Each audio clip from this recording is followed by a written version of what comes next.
La historia de la Iglesia de Jesucristo merece que se recuerde. Pesquisas mormonas.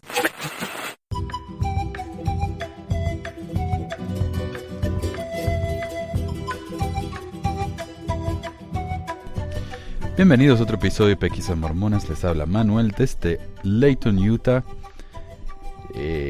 con un par de anuncios. A ver, primero que nada voy a hablar con el señor Nagel, que es el abogado que ha ayudado a ya miles de miembros de la iglesia a borrar sus nombres de los registros de la corporación. Aunque por supuesto esos registros nunca se borran en realidad. Siempre estamos ahí de una manera u otra. Pero él ha ayudado a miles, él solo, con su propio dinero, su propio tiempo. Él no cobró a nadie, alguna gente lo ha ayudado con un poquito de dinero para pagar las estampillas. Y el tiempo que ha dado realmente son miles de dólares que él ha dado en trabajo y papel y sobres y estampillas y todo lo que ha hecho, ¿no?, por esta gente. Así que voy a hablar con él, que afortunadamente habla español. Nos vamos a reunir el 4 de febrero, si todo sale bien.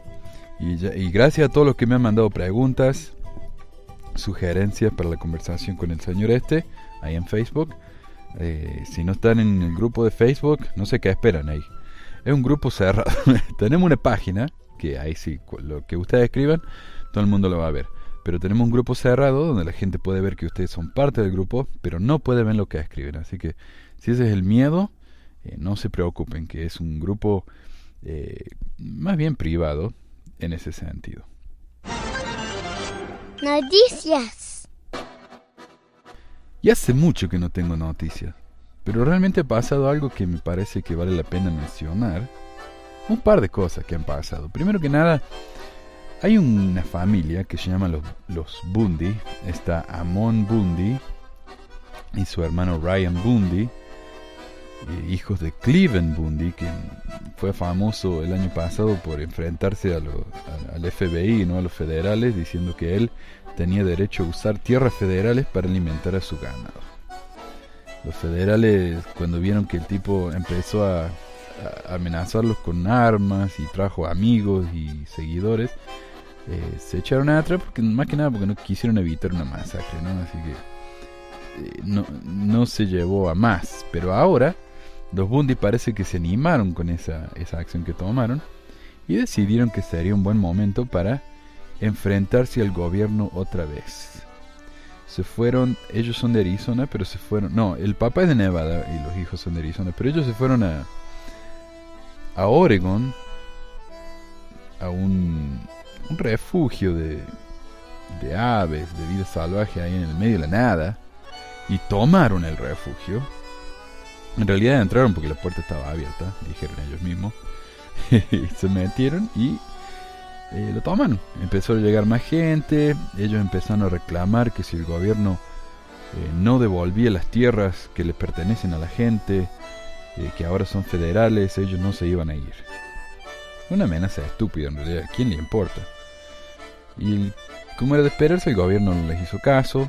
Los tipos se les empezó a acabar la comida, pidieron recursos en YouTube, y la gente les empezó a mandar juguetes sexuales, lociones para hacer la cochinada, cosas así, ¿no? Les salió muy mal. Y ahí estaba en Facebook ellos quejándose de cómo puede ser que la gente gaste este dinero en estas estupideces y no nos mande comida.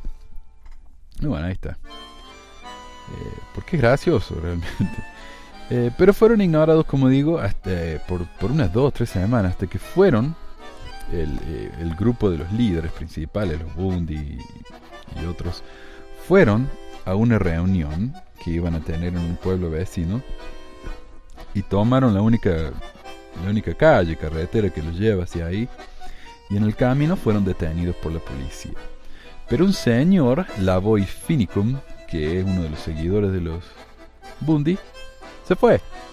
No hizo caso a la policía y siguió andando, sin darse cuenta que más adelante la policía había bloqueado el camino con sus camiones. Así que él, tratando de evitar, se enterró en la nieve. Ahí al costado del camino, un banco de nieve y salió con la mano en alto, pero en cuanto trató de meter la mano en el bolsillo para sacar un arma, le dispararon y murió. Por supuesto, el tipo amenazando a la policía, al FBI, con que los iba a disparar, le salió mal. Ahora los Bundy están en la cárcel, fueron heridos también, pero ligeramente, o sea, no son heridos, no estuvieron heridos mal. Pero están en la cárcel y por medio de su abogado le pidieron al resto de los amotinados que se fueran.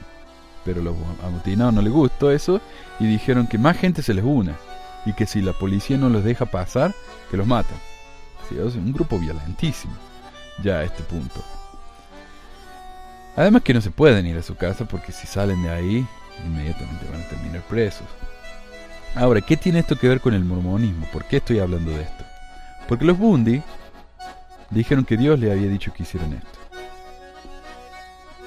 Y varios seguidores hablan de ellos como si fueran profetas de Dios, que los están guiando, que han recibido revelación personal de Dios, citan escrituras de Doctrina y Convenio, y son mormones.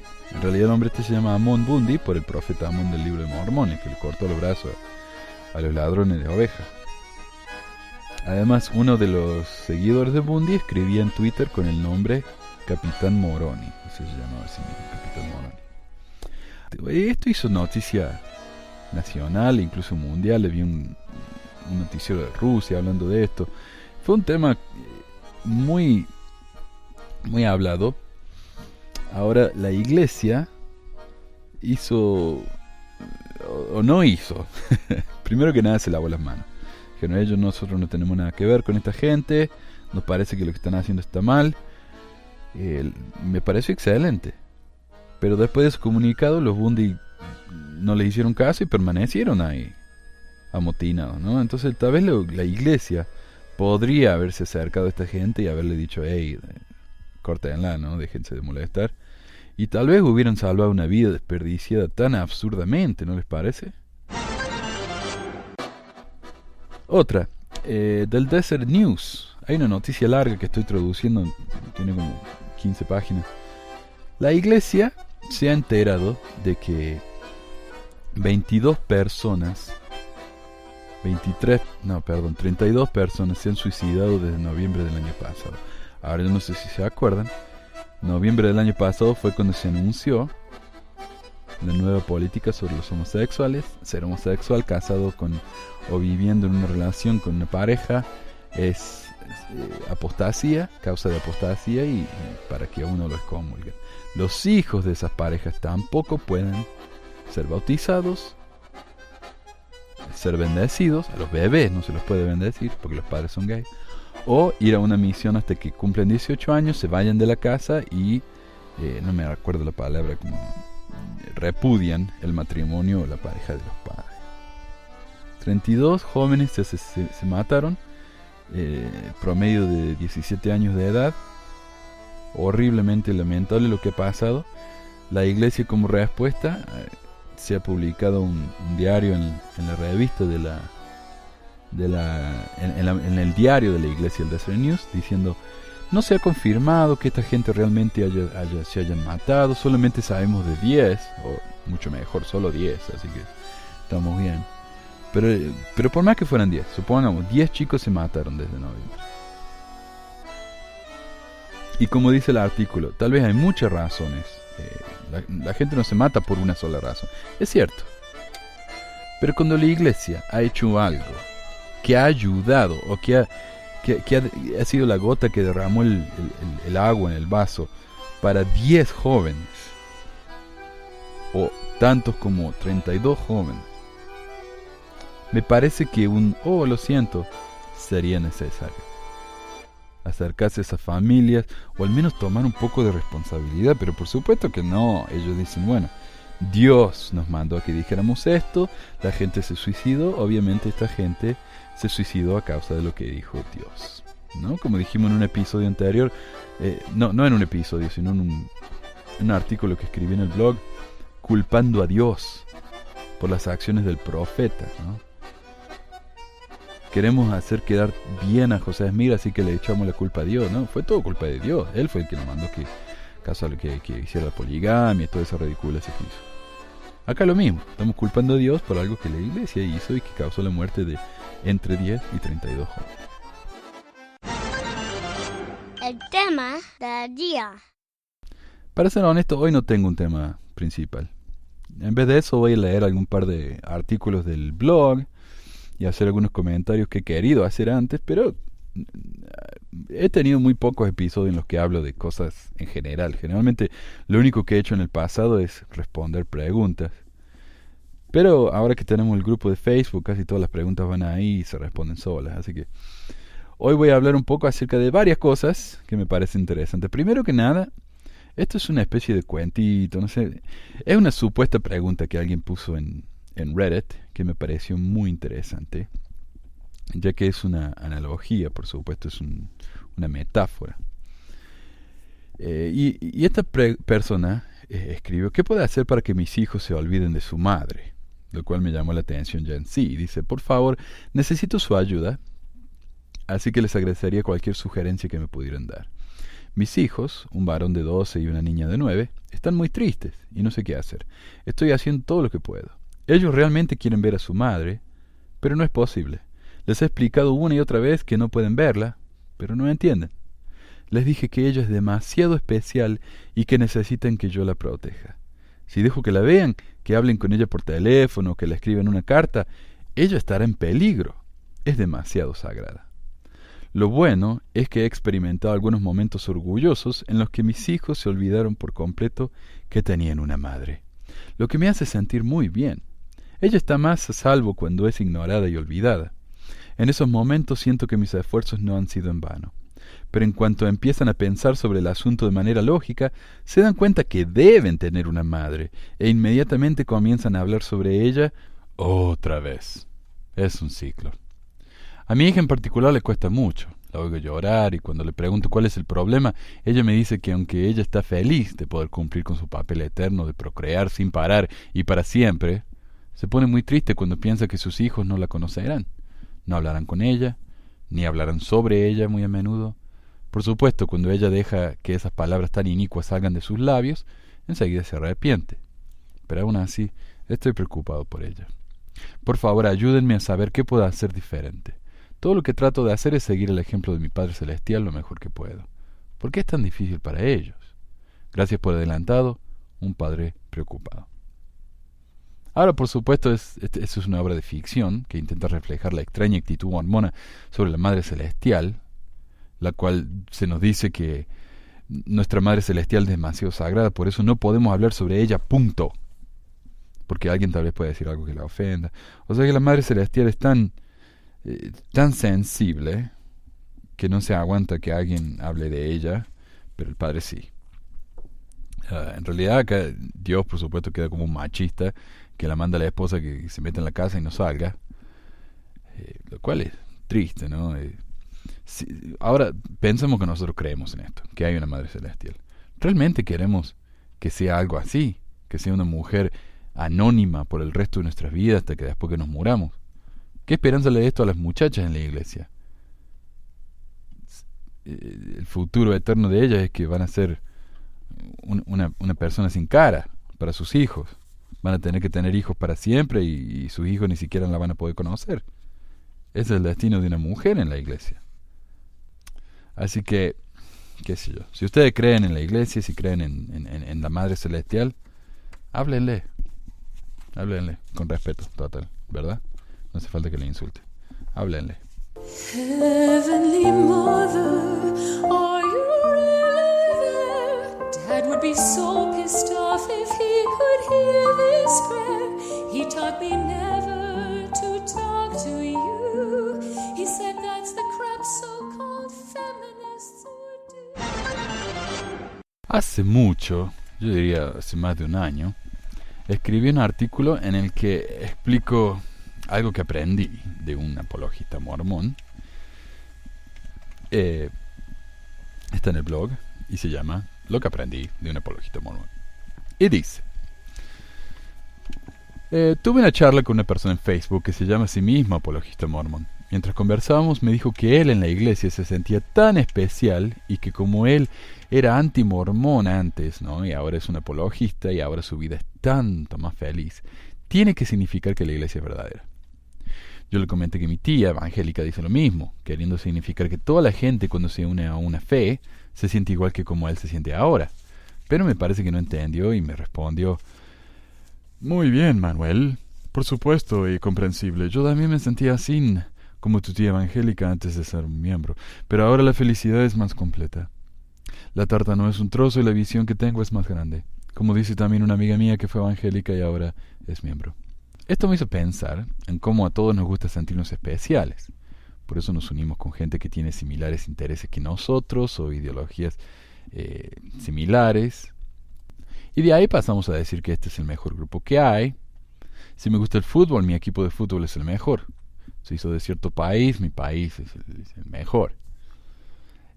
Sea el grupo que fuere, nos gusta sentirnos que ese grupo es el mejor, ya que por extensión nos hace sentir que también nosotros lo somos.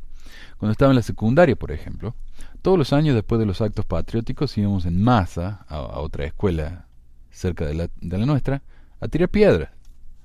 Hasta el día de hoy nadie me sabe decir por qué hacíamos eso o cómo empezó la tradición, pero realmente no es difícil adivinar. Cuando uno se considera que es el mejor, necesita un enemigo, alguien que obviamente no es tan bueno como nosotros. Lo interesante de esto es que los chicos de esta otra escuela tampoco entendían por qué nosotros hacíamos eso. No tenían ninguna animosidad en contra nuestra y en realidad querían que los dejáramos en paz. Esto por supuesto es algo que todos hacemos como grupos. Los fans de Soda Stereo odian a los Redonditos de Ricota, los hinchas de Boca odian a los hinchas de River. Una vez un grupo de chicos casi me agarraron a patada cuando tenía unos 6 años, porque llevaba una camiseta del equipo de mi ciudad, Belgrano de Córdoba, y ellos eran del equipo opuesto, Talleres. Esa mentalidad de grupo afecta a todos, lo que me hace pensar que tiene que tener un componente genético o al menos evolutivo. Entonces a todos nos gusta sentirnos parte de algo especial y todos los grupos necesitan un enemigo. ¿Qué tiene que ver eso con la iglesia? El comentario del apologista mormón nos está claramente diciendo que para él ser mormón no es tener parte de la tarta, sino tener la tarta entera, lo cual significa que todos los mormones tienen toda la verdad y toda la felicidad, mientras que el resto del mundo está en tinieblas, dependiendo de la luz prestada que le ofrecemos nosotros los mormones. Después de todo, en la tercera charla que yo enseñaba como misionero, les decíamos a la gente que en su primera visión, Dios le dijo a José Smith que no se uniera a ninguna iglesia. Porque todas estaban en error.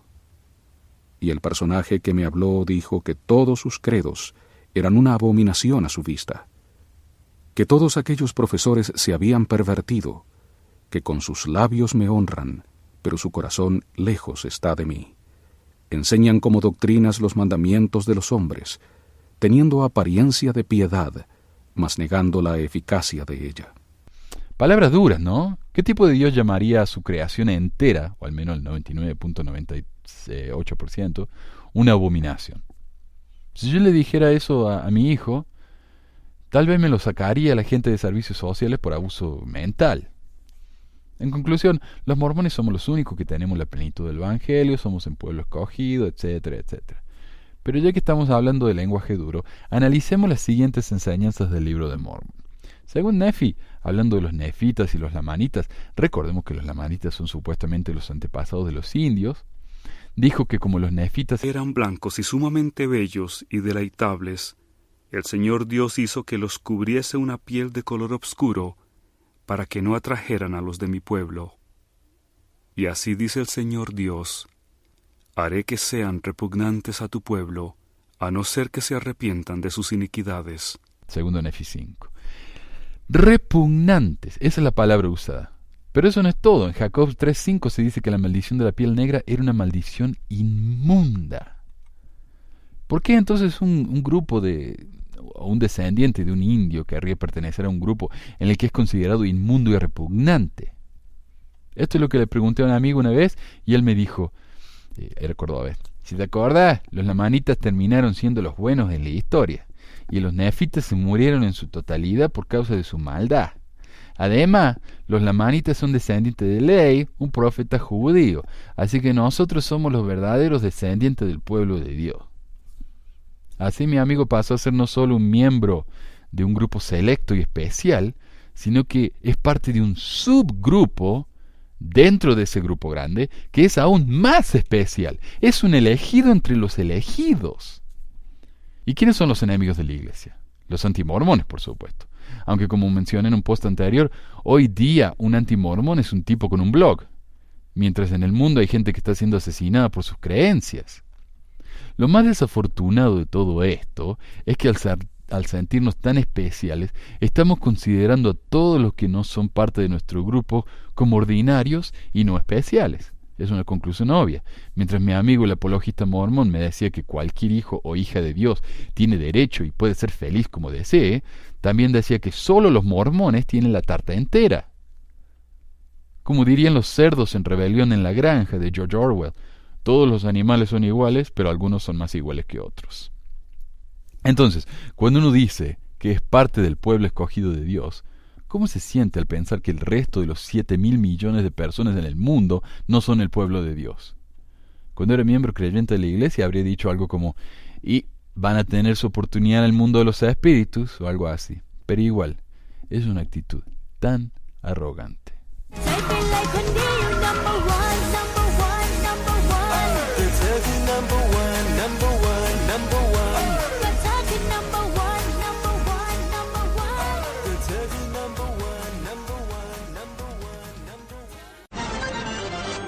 Y ya que mencioné eso de los antimormones, que somos los enemigos, escribí otro artículo llamado Mi problema con la expresión antimormon. Cuando la gente se ofende por lo que yo escribo, lo cual entiendo, por supuesto, entiendo, a nadie le gusta que hablen mal de sus creencias, por más que la otra persona tenga razón, a uno no le gusta escuchar esas cosas. Y yo lo comprendo, ¿no? Lo que yo estoy diciendo es duro, como dicen la misma escritura mormona. Las palabras son duras para el inicuo, no sé cómo miércoles dice. Pero bueno, no es que los mormones sean inicuos, pero estas palabras son duras para ellos, porque va en contra de lo que ellos han sentido en su corazón y como verdadero. Y yo lo siento mucho, pero qué sé yo, esta es la verdad. Yo también fui uno de ellos, yo también experimenté las mismas cosas por décadas, hasta que me di cuenta que, al menos para mí, esto no es verdadero, no cuadra, ¿no? Y entonces cuando ellos tratan ¿cómo se dice?, de minimizar lo que uno hace con esto, o las palabras que uno comparte con ellos, se dice que uno es nada más que un antimormón más. Uno es solamente un antimormón más. Las veces que me han dicho eso. Así que ahora quiero hablar un poco de eso, que es mi problema con la expresión antimormón. Ahora, no es sorprendente que me hayan llamado antimormón unas 100 veces desde que empecé el podcast. Después de todo, yo mismo usé la expresión cuando todavía era un miembro creyente y alguien hacía algún comentario que iba en contra de la iglesia o de lo que yo creía. Como yo, definitivamente no tengo ningún problema llamando la atención a problemas con la iglesia, tanto en la antigüedad como hoy en día, no es de extrañar que me hayan asignado el rótulo. Mi primera experiencia con el antimormonismo fue el libro de Ed Decker, Los fabricantes de dioses. Ese libro está tan lleno de mentiras y exageraciones que pensé que iba a ser facilísimo contradecir este tipo de adversario. Por supuesto que eso fue antes del Internet, y los recursos para aprender lo que los opositores de la iglesia pensaban o tenían para decir eran limitados a los panfletos que nos compartían los misioneros evangélicos o lo publicado en la atalaya. Ese es el antimormonismo que un miembro de la iglesia promedio tiene en mente cuando usa la expresión. Lo cual me parece bien, ya que esta gente está tratando activamente de hacer que la gente se vaya de la iglesia y que se una a sus propias congregaciones. Lo que no entiendo es cómo yo u otra gente que no trata activamente de inactivar a nadie o destruir la iglesia podemos ser considerados antimormones. Yo no le golpeo la puerta a nadie, yo no paso panfletos en la calle, yo pongo un website en el que la gente tiene que venir a mi website para leer o ver lo que yo escribo.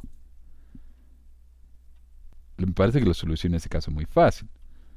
No me visiten, ¿no? Pero cuando yo me fui de la iglesia después de casi 25 años de membresía, una de las cosas que más me atrajeron fue la cantidad de material disponible aquí en los Estados Unidos sobre la historia de la iglesia.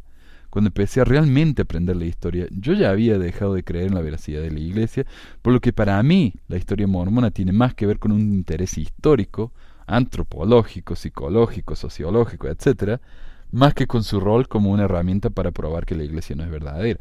En realidad, no tengo ningún interés en demostrar que la Iglesia es falsa. Yo empiezo con la conclusión de que lo es. Ahora, si otros concuerdan conmigo o no, es cosa de ellos. Ahora, mi verdadero problema con la expresión tiene más que ver con la liberalidad con la que los mormones la utilizan. Hace poco alguien me llamó antimormón en Facebook y cuando le pregunté por qué pensaba eso, simplemente respondió, bueno, es obvio. Lo que me lleva a pensar que esta expresión, más que una conclusión basada en la realidad, es una reacción emocional. Además, es algo que se usa tanto porque lo escuchamos muchísimo en la iglesia. En mis años de miembro, especialmente durante mi misión, escuché este término casi la misma cantidad de veces que escuché Espíritu Santo o Santa Cena. Y por eso es que cuando pregunto la razón por la que soy un antimormón, no me sabe responder. El mormonismo es una religión que ha seguido las tendencias conservadoras de este país. Estoy hablando de los Estados Unidos. En sus inicios, los mormones se mudaron al oeste con la intención de crear su propia nación, Deseret. La cultura estadounidense siempre ha sido particularmente individualista, pero en esta época en la que los medios de comunicación se movían a pasos de caracol, el individualismo era mucho mayor de lo que es hoy. En la época de los 20 a los 40, el mormonismo se convirtió de a poco en un reflejo del conservadorismo en general, hasta que en los 60 el conservadorismo sud fue tan exagerado que se convirtieron en una caricatura del clima conservador nacional. La iglesia estaba tan en contra de los movimientos hippies que la barba fue considerada una herramienta del diablo. A pesar de que todos los profetas por años y Jesucristo mismo la usaron. Y como nota aparte quiero decir, cuando yo era un adolescente, hombre joven en Argentina, un líder mío me dijo que me tenía que afeitar la barba. Cuando le pregunté por qué, me dijo, porque los profetas de la iglesia han dicho que nosotros vamos a usar la barba cuando los ángeles de Satanás se la afeitan. Ahora, eso por supuesto no tenía ningún sentido, porque ¿cómo puede ser que un espíritu tenga barba? Además, ¿por qué entonces tantos profetas mormones la usaron? Cuando le pregunté la referencia me dijo, estaba en uno de los libros de Joseph Fielding Smith. Y no me supo decir, a pesar que el papá de Joseph Fielding Smith tenía una barba hasta el suelo. Ok, volviendo al tema. Estaban tan en contra de la lucha de los derechos civiles, la iglesia, que se continuó negando el sacerdocio a los negros por 20 años más, una vez que los negros tenían los mismos derechos que los blancos en el país. Estaban tan en contra de la igualdad entre los sexos que invirtieron incontable tiempo y dinero para asegurarse de que la enmienda de la igualdad de derechos de la Constitución no pasara en el Congreso. El mismo presidente Hinckley fue uno de los personas a cargo de negar que esta enmienda de derechos de igualdad para las mujeres pasara, lo cual fue un shock para mí. Esta tendencia feroz al individualismo llevó a los mormones a considerarse una etnia. Después de todo, cuando uno vive en una pequeña zona aislado del resto de la población, tal como los antiguos habitantes del estado de Deseret vivían, no es difícil considerarse una gente aparte. Por años se disuadió a los miembros de la iglesia que participaran en matrimonios interraciales, dando todo tipo de excusas doctrinales. El presidente Kimball dijo en el púlpito que si los indios se hacían miembros de la iglesia, se iban a volver blancos. Es claro que el tema racial ha jugado un papel importantísimo en la historia de la iglesia. Joanna Brooks, famosa escritora de temas sociales de la iglesia, escribió en el blog del sitio religioso Patheos que el mormonismo sí es definitivamente una etnia. Y ella es una mormona activa liberal. Como ilustración, en Utah existe una agrupación llamada Daughters of Utah Pioneers, hijas de los pioneros de Utah, un grupo social en el que solo las mujeres que pueden rastrear su árbol genealógico a algún pionero que vino a Utah entre 1847 y 1869 son permitidas. Como es de esperarse, este es un grupo particularmente homogéneo. Son todas viejitas, rubias y gringas. ¿Y por qué esta extraña obsesión con tratar de probar que los mormones se consideran a sí mismos una etnia? Al menos los mormones de Utah. Porque si uno se considera parte de una etnia en particular, entonces puede quejarse de prejuicio racial. de la manera que yo lo veo, cuando un mormón se queja de antimormonismo, consciente o inconscientemente se está poniendo en el rol de un judío. En la iglesia se habla de que los mormones son el pueblo elegido de Dios, que los que no son mormones son gentiles. Una vez escuché a un cómico judío decir que Utah es el único lugar en el mundo donde él es considerado un gentil. Los judíos durante toda su historia fueron perseguidos, y los mormones han adoptado esa misma narrativa. Todos nos odian, lo cual es prueba de que somos los elegidos. Por supuesto, ignoran el hecho de que en el Medio Oriente y en Asia gente es asesinada en masa por sus creencias religiosas, mientras que la persecución mormona es un tipo con un blog. Pero divago. Una vez que los mormones justifican que son una etnia y que son los verdaderos judíos de esta era, ya que son el pueblo escogido que ha recibido la plenitud del Evangelio en los últimos días, es claro que el término antimormón es paralelo al término antisemita. Según esta definición, un antimormón no es alguien que critica a la iglesia, sino que es un racista. Tal vez esta conclusión es exagerada, tal vez es una hipérbole, tal vez es un sofisma. Se me ha dicho que esta conclusión está equivocadísima, lo cual es posible. Después de todo, no soy un filósofo o un erudito, soy simplemente alguien a quien le gusta analizar problemas de este tipo. Lo que hay que aceptar es que los mormones tienen un complejo de persecución muchísimo mayor que el del resto de la población, y que uno no escucha a los miembros de otras iglesias quejarse de los anticatólicos o de los antimetodistas. De la manera que lo veo, y por lo poco que he leído, los judíos y los mormones son los únicos que usan el prefijo anti al hablar de sus críticos. Por supuesto que de los dos, los judíos pueden comprobar que el antisemitismo existe, ya que ha reclamado la vida de millones de judíos en todo el mundo, mientras que la tragedia más grande en la historia mormona fue la masacre de Hunts Mill, en la cual murieron 19 miembros de la iglesia. Compárese con la masacre de Mountain Meadows, en la que un grupo de mormones asesinaron a unas 120 personas culpables de haberse atrevido a cruzar Utah para ir a California. En conclusión, y en mi humilde opinión, el término antimormón no tiene fundamento en la realidad. Nadie me ama, nadie me quiere, nadie me llama. Y este es el programa de hoy, un programa breve. Espero que les haya gustado tanto como me gustó hacerlo a mí. Pronto, como les digo, vamos a estar hablando con el señor Mark Nagel, el abogado, y no sé, es un poco tarde casi, porque él no habla mucho español, entonces me pidió que le mandara las preguntas de antemano para poder practicar y todo eso. Pero si alguien tiene una pregunta urgente, mándenmela y aunque sea en inglés se la hago y la respondo. Así que bueno, muchísimas gracias y adiós.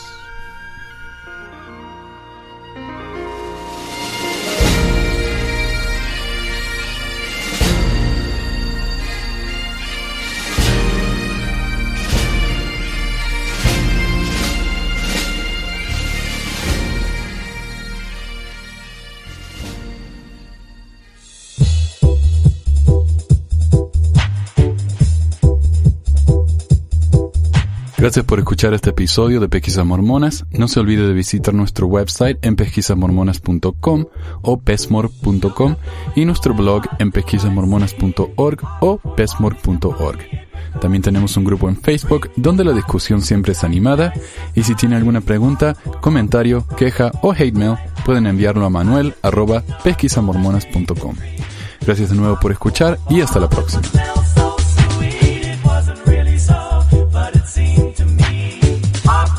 La música al comienzo del podcast es la canción de la primaria Historias del Libro de Mormón por Clive Romney.